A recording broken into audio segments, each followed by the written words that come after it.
도겸은 서주목의 자리에 있었고 유비에게 서주를 양도하고 죽은 인물이라 서주 출신으로 착각하는 사람들이 많지만 실제로 그는 양주 단양군 출신입니다. 오서에 따르면 도겸의 부친은 여유연의 현장이었으나 도겸이 어렸을 때 죽었다고 하며 보통 부친을 일찍 여의게 되면 가난하거나 힘들게 살았다는 기록이 따라붙기 마련인데 그러한 기록이 없는 것으로 봐선 도겸의 집안은 꽤 기반이 튼튼했던 것 같습니다. 그리고 도겸은 일찍부터 남에게 얽매이지 않는 자유로운 영혼이라 고향에서 유명했다고 하며 14살이 되었음에도 비단을 꿰매어 깃발을 만든 뒤 중마를 타고 놀았고 이로 인해 마을 안의 아이들 모두가 도겸을 따랐다고 합니다. 그러던 중 전 창호 태수이자 도겸과 같은 현에 살았던 강공이라는 자가 외출을 했다가 도겸을 만나게 되었는데 그는 도겸의 얼굴을 보고는 기이하게 여겨 그를 불러 세운 다음 대화를 나눈 뒤 매우 기뻐하며 도겸에게 자신의 딸을 시집 보내려 합니다. 나중에 이 사실을 알게 된 강공의 부인은 분노하며 강공에게 제가 듣기로 도시 가문의 아이는 장난치고 놀며 절제력이 없다고 들었는데 어찌 딸아이를 시집 보내려 하는 겁니까? 라고 묻습니다. 이에 강공은 저 아이는 풍채가 비범하니 자라면 반드시 대성할 것이요 라고 대답하고는 마침내 도겸을 사위로 삼습니다. 또한 오서에서 도겸이 어렸을 때 노는 것을 좋아했다고 기록하고 있는 것과 달리 삼국지 본전에서는 그가 어렸을 때부터 학문을 좋아해 유생이 되었다고 나와 있는데 두 기록이 상충한다기보다는 도겸이 강공의 딸과 혼인을 한 다음부터 공부에 집중했다고 해석할 수도 있겠습니다. 오서에 따르면 도겸은 서연의 현령이 되었는데 마침 여강군의 태수인 장반이 도겸과 같은 단양 출신 선배의 부친의 친구였기 때문에 장반은 도겸을 남달리 여기며 친근히 대합니다. 이처럼 보통 자신의 상급자가 자신과 인연이 있고 자신을 아껴주면 좋아하는 게 정상이지만 오히려 도겸은 장반에게 몸을 굽히는 것을 부끄럽게 여겼는데 사실 도겸이 이러는 건 다 이유가 있었습니다. 그것은 바로 장반이 틈만 나면 술자리를 연 다음 도겸을 불러 같이 놀려고 했다는 점인데 지금으로 치자면 회식을 자주 하면서 회식 참여를 강요하는 상사라고 보면 되겠습니다. 그런데 도겸도 대단한 것이 당시 시대상으로 보면 상급자의 요구를 거절하는 게 지금보다 훨씬 빡셀 만한데 도겸은 어떤 경우에는 술자리 참석을 거부하고 가지 않았습니다. 그리고 도겸 입장에서 술자리에 더욱 가기 싫었던 이유는 장반은 항상 술자리에서 춤을 춘 다음 도겸에게 차례를 넘겨 그에게 춤추는 것을 강요했다는 점입니다. 그러던 어느 날 여느 때와 다름없이 장반은 연회를 연 뒤 춤을 춘 다음 도겸에게 춤을 추는 차례를 넘겼는데 도겸이 일어나지 않자 거듭 억지로 시켜 춤을 추게 합니다. 그래서 도겸은 춤을 췄으나 자리에서 돌지 않았기에 장반은 도겸에게 춤출 때는 돌아야 하지 않겠는가 라고 말합니다. 하지만 도겸은 장반에게 도는 것은 옳지 않으며 돌게 된다면 곧 다른 사람을 이기는 것이 됩니다 라고 대답합니다. 이로 인해 장반은 도겸이 자신에게 반항을 한다고 여겨 기분이 상했고 결국 도겸에게 원한을 품게 됩니다. 이후 장반은 도겸에게 해코지를 하려 했으나 도겸은 관직에 있으면서 깨끗하게 행동했기에 사찰하여 적발할 것이 없었고 이에 장반은 도겸에게 뇌물을 받았다는 누명을 뒤집어 씌우려 했으나 도겸은 이를 미리 알아채고는 관직을 버리고 떠납니다. 도겸은 무죄로 천거되어 노현의 현령에 임명되었다가 유주자사로 승진한 다음 중앙의 부름을 받아 의랑에 임명됩니다. 오서에 따르면 서쪽의 강족이 국경을 침범했기에 황보숭이 정서장군에 임명되어 이들을 토벌하게 되었고 그는 표를 올려 함께 싸울 무장을 청했는데 이때 도겸이 양무두위에 임명되어 황보숭과 함께 전투를 치렀고 강족을 공격해 격파하는 공을 세웁니다. 그래서 변장과 한수의 난이 일어났을 때도 토벌군의 지휘관이 된 사공장원은 전쟁 경험이 있는 도겸을 창군사로 삼을 것을 청했다고 하며 그를 매우 후하게 대접해 주었으나 도겸은 장원의 말과 행동이 가벼운 것을 경시하였기에 마음속으로 장원에게 복종하지 않았습니다. 그리하여 전쟁이 끝나고 모든 관리들이 참석하는 성대한 연회가 열렸을 때 장원이 도겸에게 술을 돌리게 하자 도겸은 여러 사람이 있는 자리에서 장원에게 모욕을 주며 들이박았고, 이로 인해 장원은 분노하며 그를 변방으로 보내버립니다. 하지만 어떤 이가 장원을 설득하며 도공조는 본래 제략으로 공에게 중하게 여겨졌는데, 하루아침에 술에 취한 과실로 용서를 받지 못하고 멀리 있는 불모지에 버려져 두터운 덕이 쓸모가 없어진다면 사방의 인사들이 어느 곳에 마음을 둘 수 있겠습니까? 따라서 원한을 푸는 것이 더 나으니 본래대로 돌아가 처음처럼 베풀면 먼 곳에서 이를 듣고는 그 덕을 기릴 것입니다. 라고 조언했기에 장원은 그 말이 옳다고 여겨 도겸을 변방에서 불러들입니다. 그리고 어떤 이는 돌아온 도겸을 찾아가서 족하는 삼공을 업신여기고 모욕을 주어 스스로 죄를 지었으나 지금 너그러운 용서를 받아 그 덕이 지극히 두터우니 마땅히 마음을 굽히고 겸손한 말로 사과해야 하오라고 말했기에 도겸은 알았다고 대답합니다. 이에 어떤 이는 장원에게 돌아가 도공조가 지금 자신의 죄를 매우 책망하며 생각이 아주 달라졌습니다. 천자에게 사죄하는 의식을 마치면 반드시 공의 집으로 갈 것입니다. 그러니 공께서도 마땅히 그를 본다면 그의 뜻을 위로하십시오 라고 말해줍니다. 이후 장원은 국문에서 도겸을 만나게 되었는데, 도겸은 장원에게 사과하기는커녕 머리를 쳐들고는 나 도겸은 직접 조정에 사죄할 것이니 어찌 공에게 하겠습니까? 라고 말합니다. 그러자 장원은 도겸에게 공조는 아직 정신병이 낫지 않았소 라고 말한 뒤 같이 술자리를 가지고는 처음과 같이 대했다고 하니 둘의 사이는 생각보다 유쾌하게 마무리됩니다.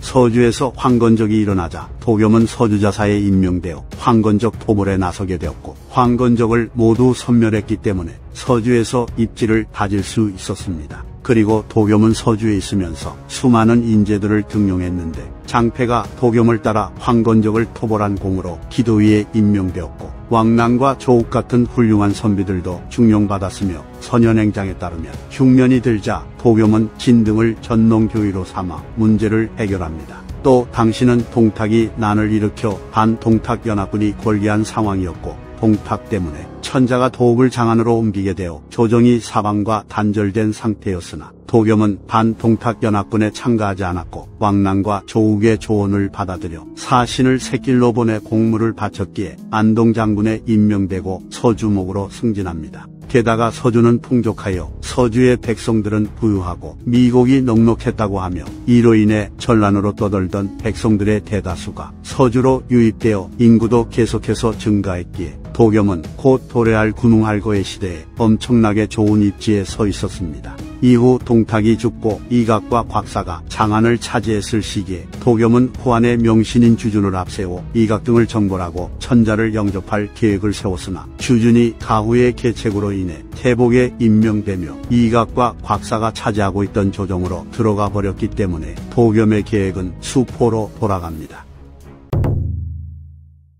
서주를 잘 다스리던 도겸은 갑자기 맛이 가기 시작하는데, 천자를 영접하려는 계획이 실패로 돌아가고 여러 군웅들이 독립적인 모습을 보이기 시작했기에 아마 도겸도 야망을 품게 된 것으로 보입니다. 이로 인해 도겸은 자신을 보좌하던 왕랑, 조욱과의 사이가 틀어졌으나 그들을 팽하지는 않고 조욱을 광릉태수, 왕랑을 회계태수로 임명해 이들을 멀리 보내버립니다. 그리고는 조갱 등과 같은 사악하고 간사한 소인들을 신임하기 시작했으며, 삼국지 최악의 인물 중 하나인 차경도 이때 도겸의 부하가 된 것 같습니다.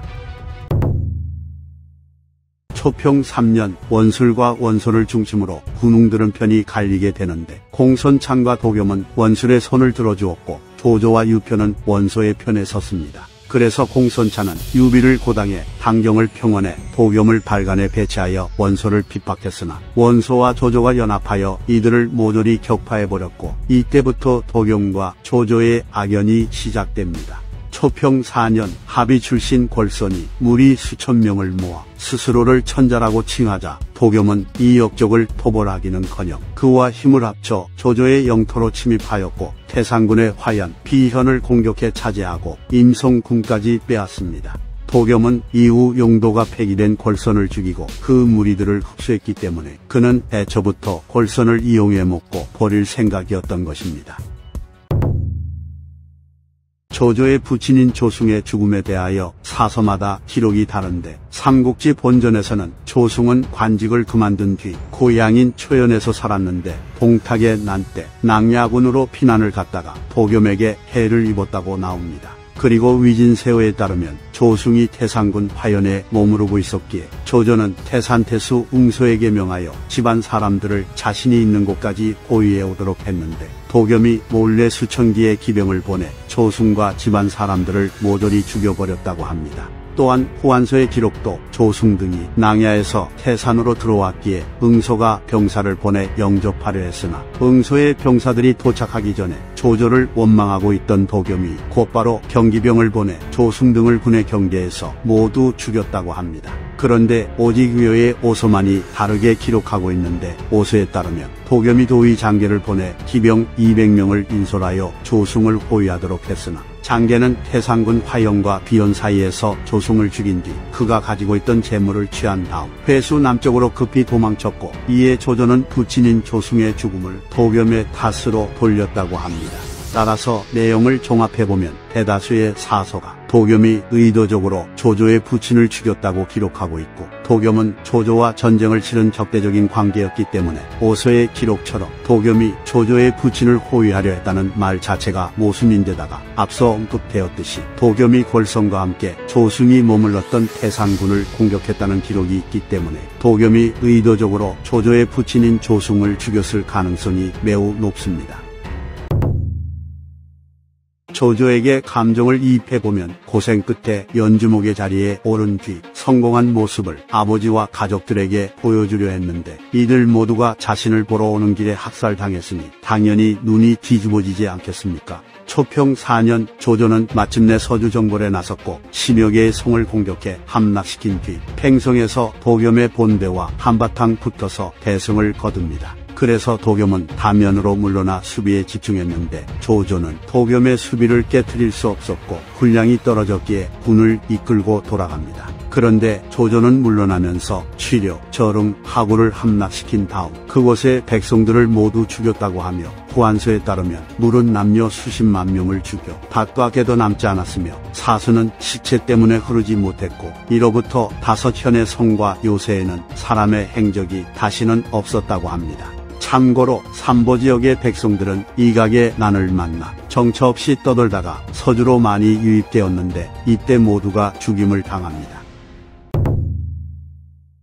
흥평 원년 조조가 재정비를 한 뒤 다시 침공해와 낭야군과 동해군의 여러 현들이 함락당했고 지원을 온 유비의 군대도 담연 동쪽에서 격파당했으며 조조는 이번에도 가는 곳마다 학살을 자행했기에 도겸은 두려워하며 자신의 고향인 단양으로 도망치려 합니다. 하지만 다행히도 때마침 조조의 버신 장막이 반란을 일으키고 여포를 불러들이는 바람에 조조는 본진을 사수하기 위해 서주에서 물러납니다. 이렇게 조조는 물러나지만 도겸은 극심한 두려움에 떨어 몸이 쇠약해졌기 때문인지 병에 걸려 위독한 상태가 되었고 아들이 있었음에도 별가 미축에게 유비가 아니면 이주를 안정시킬 수 없다 라는 유언을 남기고는 눈을 감았기에 유비가 그의 뒤를 이어 서주를 다스리게 됩니다. 오서에 따르면 도겸은 63살의 나이에 죽었다고 하며 그에게는 도상과 도웅이라는 아들이 있었으나 이들은 벼슬을 내려도 부임하지 않았다고 합니다.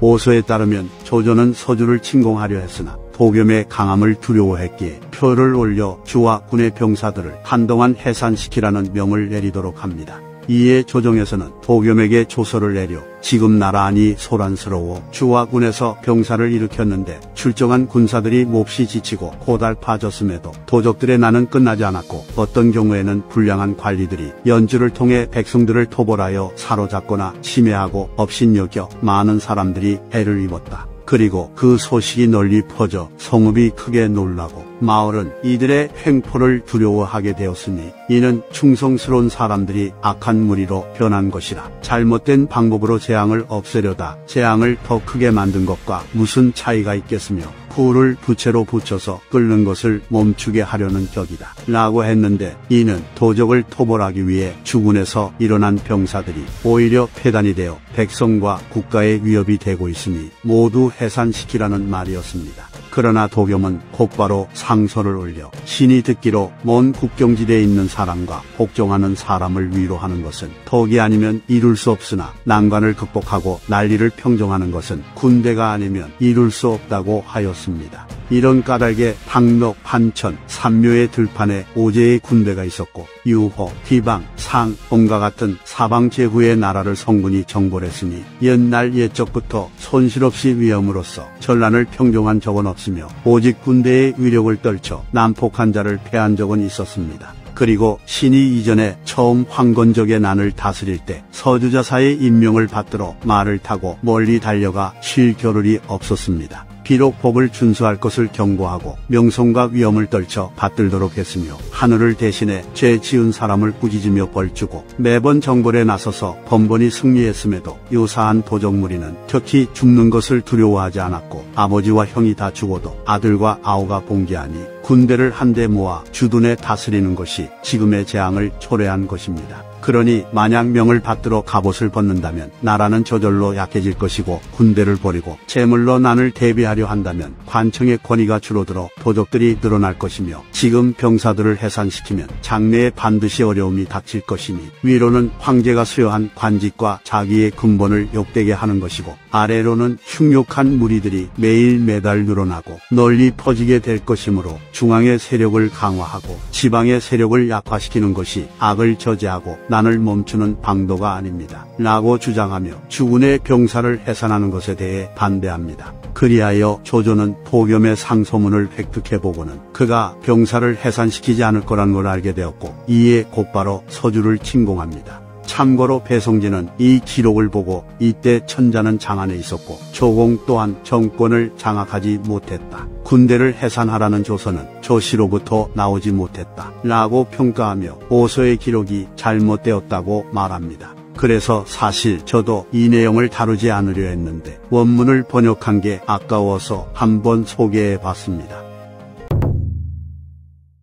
도겸은 의외로 손씨 가문과 인연이 있는데 변장과 한수의 난 때 송견도 도겸처럼 장원의 휘하에 있었기 때문에 기록에는 없지만 둘은 당연히 친분이 있었을 것으로 추정됩니다. 그래서인지 도겸이 서주자사가 되어 서주의 황건적을 토벌할 때 송견은 주치에게 별도의 군대를 주어 도겸을 돕게 했습니다. 그러나 도겸은 이렇게 송견의 도움을 받았음에도 송견이 죽은 뒤 그의 장남인 손책이 강도현에 머무를 때 손책을 챙기기는커녕 그를 매우 싫어했다고 하며 훗날 손책의 측근인 여범이 강도현에 있는 손책의 모친을 모시러 왔을 때 여범을 원시의 첩자라고 일컬으며 그를 체포해 고문을 하려고 했습니다. 허자장으로 더 잘 알려진 허선은 일찍이 도겸에게 몸을 의탁했는데 그는 도겸이 자신을 매우 후하게 대접해줬음에도 불안해하며 주변 사람들에게 도공조는 겉으로는 명성을 우러러봤으나 속으로는 진실로 그렇지 않소. 나에게 비록 후한 대우를 하지만 그 형세는 반드시 야박해질 것이요 떠나는 편이 더 낫소 라고 말합니다. 그리고 허선은 마침내 도겸의 곁을 떠나 양주자사 유에게 몸을 의탁했는데 과연 그 뒤에 도겸은 마시 가서 서주의 몸을 의탁하던 선비들을 체포하기 시작했으니 확실히 월단평은 아무나 하는 게 아닌 것 같습니다. 게다가 도겸의 신하였던 조욱도 처음에는 도겸의 등용을 거절하고 피하다가 협박을 받아 그의 밑으로 들어간 것이고 훗날 오나라의 중신이 되는 장서도 도겸의 등용에 응하지 않았다는 이유로 감옥에 갇혔다가 조욱의 도움으로 감옥에서 풀려난 전적이 있기 때문에 이러한 사례들을 봤을 때 도겸은 서주 내의 지식인들 사이에서 은근히 깊이 대상이었던 것으로 보입니다. 태산태수 웅선은 조조의 부친을 호위하지 못한 죄로 조조에게 죽임을 당할 것을 두려워해 군을 버리고 기주목 원소에게로 달아났는데 위진세어에 따르면 조조는 기주를 평정한 다음 응서를 찾았으나 응서는 이미 죽은 뒤였습니다. 조조의 군제가 아무리 뛰어나다고는 하지만 막강한 경제력을 바탕으로 한 서주를 상대로 압도적인 승리를 거둔 점이 의아했는데 당시 원소가 주령 등의 장수들을 파견해 조조를 도왔다는 기록이 있기 때문에 조조의 서주 침공 당시 도겸은 조조뿐만이 아니라 원소군도 상대해야 했던 것입니다. 이상 삼국지 인물열전 도겸편 마치겠습니다. 시청해주신 휴머님들께 감사드립니다.